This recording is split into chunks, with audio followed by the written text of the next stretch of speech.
Hey Aries, I hope you're doing fantastic. All right, the Four of Wands, rest, happiness in a resting place, not necessarily um, rest like physical rest, although it could be, but more of a.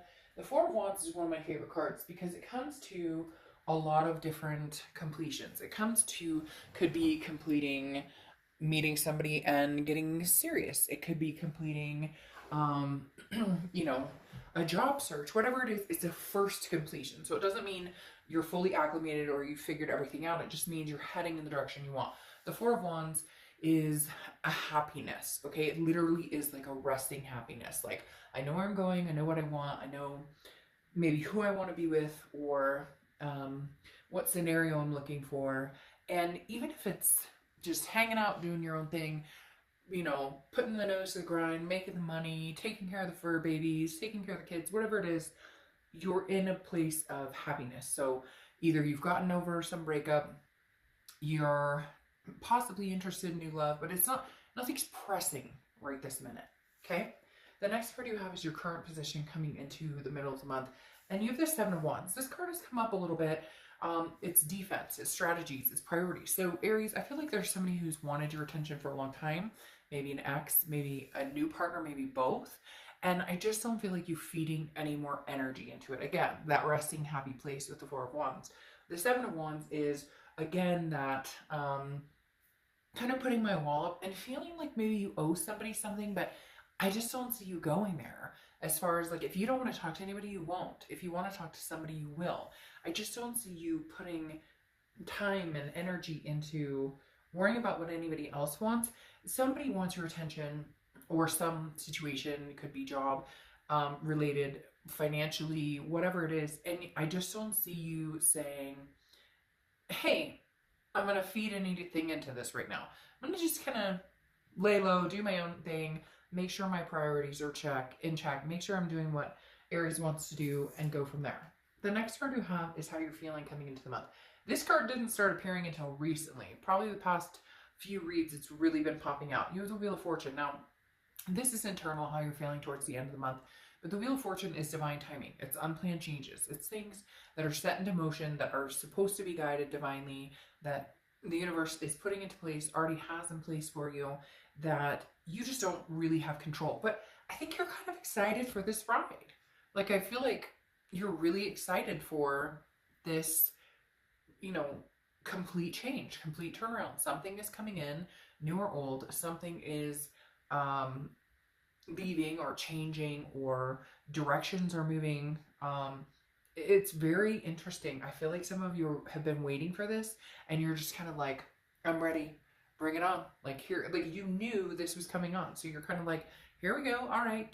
And maybe as cliche as it is, like, all right, here, knew you, whatever. It's like you knew it was coming.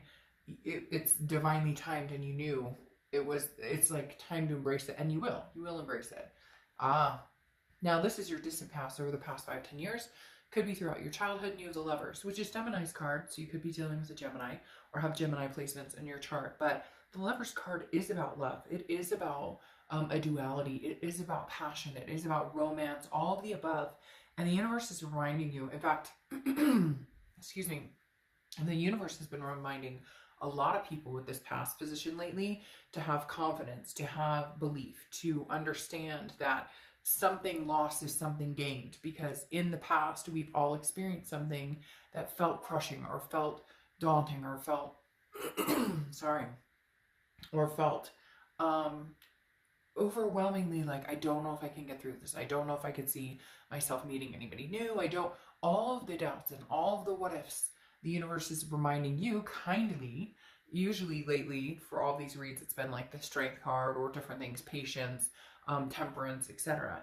But for whatever reason, the Lovers is popping here, Aries. So it's just saying something really excellent is coming your way. If it's the past coming back and it's something you're willing to welcome with open arms, great. And if not, it's the universe's way of saying, well, new love will come in.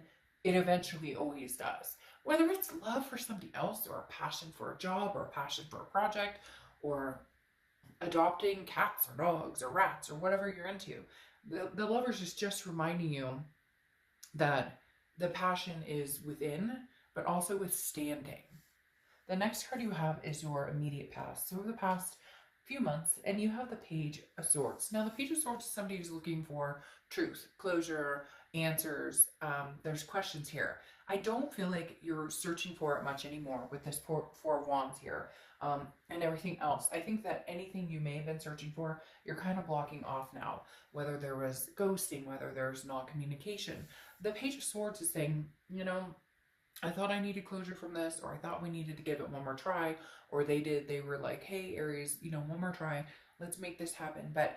And you were diving deep into the what ifs, the woulda, shoulda, couldas, what can we, and now I just feel like this calm, letting go of the worry, letting go of embracing the fact that whatever's coming, and it's interesting, this is distant past, but again, I think it's like distant past repeating itself, knowing that new love can come in, knowing that this isn't the end all be all, knowing that you will still escape with minor cuts and bruises, right? We all get those little cuts and bruises that stay with us from different relationships that can be painful but also healed. And I think that's very much what your story is embodying here is, hey, Aries, you've got this. You don't need this. You don't really need to know the truths or seek the answer. Some of you are like, well, I want to know, what is he or she up to? Or I want to know. Yeah, you really don't need to. And I mean, you may not want the answer. And for some of you, they're trying to contact you and you're not returning calls or you're ghosting. And that's because you've decided you're in a good resting place. The next card you have is your distant future. So over the next few months, and you have the Ten of Pentacles, which is legacy, wealth, excess. Now, legacy I love here for you because this is something that is ongoing, that will be not something short term. Now, you may date around, your ex may come back, you may give it another chance, but this is something coming into your life over the next few months that is long term. Whether it's job, whether it's a person, there's definitely something here coming in that is where you could see yourself 10 years from now, where you could see yourself developing. Hell, Aries, it could be on all fronts. It could be on career, love, you know, kids, marriage, whatever it is you want. The Ten of Pentacles is saying that legacy is very much alive and still living within you.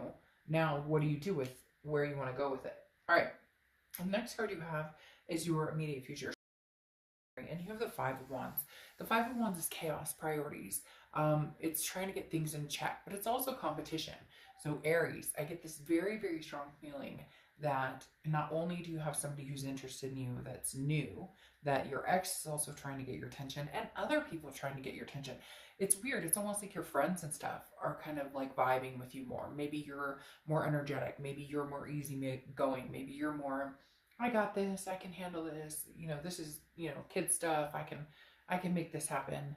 And the Five of Wands is definitely saying, even though there's a little chaos, a little drama surrounding some of the situations, you're catching your balance. I'm not too worried about that chaos. I feel like it's more people want your attention in different directions. And like I said, not just in like love or workplace, in other, like maybe family members are all of a sudden like, oh, what have you been up to? Or your kids who don't want to talk to you right now because they're too cool for mom and dad or whatever, you know, all of a sudden like, well, what is mom or dad up to? So you get my drift. Just, you're kind of magnetizing to some people. The next card you have is anything you're feeling, or sorry, anything tangible throughout the month. Could be the beginning, middle, end. And you have the Queen of Wands. Now, this card, she or he, I don't apply sex to the cards, has been popping up in different positions for several reads. The Queen of Wands is somebody who's very sensuous, very full of ferocity, very, again, magnetizing, which is what I think you're doing. The basis for the Queen, though, is the confidence. Somebody who pursues everything. So you're pursuing what you want, you're ensuing confidence, you're like radiating confidence, and people react to that very strongly. Aries, you're a fire sign and you have a lot of fire energy going on here. So even here with the chaos, you still have that fiery notion coming out. But the Queen of Wands is saying you're just really more and more confident in your decision to kind of rest, recuperate, do your, like, I'm in a happy place, whether it's by yourself, whether it's chilling with your kids, your fur babies. Like I said, there's all different ways to feel that resting happiness. Now, for some of you, it could be that this is where you see yourself with a particular person, new or old, coming in over the next few weeks. But I definitely feel like it's more like lighting a bath and starting a bath and lighting some candles and just being at peace with you, yourself, and what you want. The next card you have is how you're feeling throughout the end of the month. And you have the sun. The sun is clear-sighted. It's seeing solutions. It's understanding how did I get here, but then what can I do to find the solution to what I want. If you want to be with your ex, how do we make that happen? If you want to be with somebody new, what steps do I take to make that successful? And how do I manage to understand what the success looks like? Or how do I manage to understand what the healthy looks like? Because for some of you, it's been unhealthy for a time being. The sun, again, is gray clouds lifting and the fog lifting and seeing things bright and clear, and it's full of clarity. But my favorite thing about the sun is the solutions. Understanding that there's a solution to almost anything you want if you truly want it for the right reasons, and if you truly want it not because you feel like it's something you are supposed to do, but more that something you really want to do. The next card you have are your hopes and fears for the outcome. The Magician is about connecting. It's about making things happen. It's about moving forward. So Aries, you're definitely in forward momentum with the Magician. This is definitely saying that your capability to connect with people right now is very strong. Your want and eagerness to connect with people is very strong. And you may be like, hey, Dark Dove, I don't want shit from anybody. Like, I would rather, but it's not about that. It's about even connecting with, you know, the gal at the grocery store who rings you up and genuinely saying thank you and genuinely smiling or genuinely laughing at somebody's joke. There's a very calming genuineness about you this month, Aries. And I'm not saying there isn't normally, but I'm saying it's like you're engulfed in it. And the Magician understands that and says, look, you can have what you want. You can manifest what you want. But this is about having plans, turning them into actions, but not forced movement. Again, that happiness aspect here. And the next card you have is your outcome.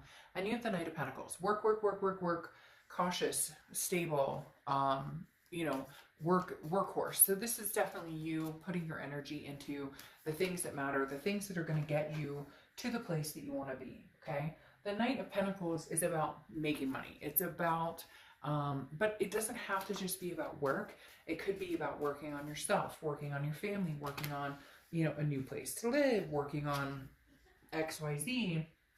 My son is giggling in the background. It's the best noise in the world for me. I'm sorry if you heard that and it's disruptive, but it makes my heart sing. So anyways, the Knight of Pentacles is literally like putting your nose to the grindstone, working on anything that's important to you. Work, family, finances, love, whatever it is you're inclined to have and make happen and really see yourself getting engrossed in. The Knight of Pentacles is there with you saying, this is what we're doing.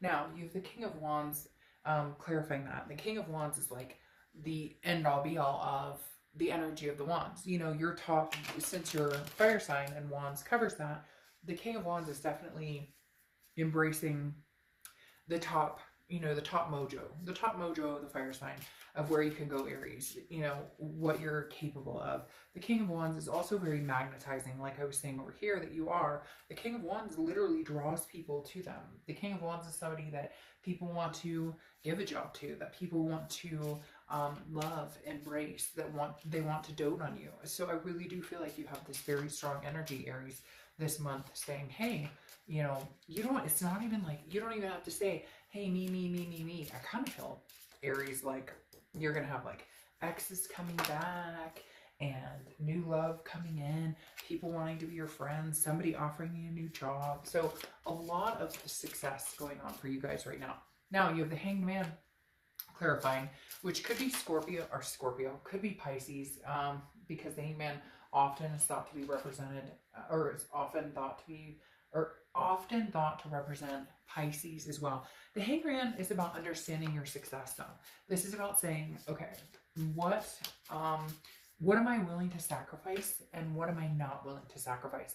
The Hangman is somebody who grows wiser the more they're out there trying, the more they're out there understanding what it is they want, the more they're out there understanding what energy they're willing to put into each situation. Now, interestingly enough, you have the Lovers twice, okay? Because you have the Lovers clarifying your distant future.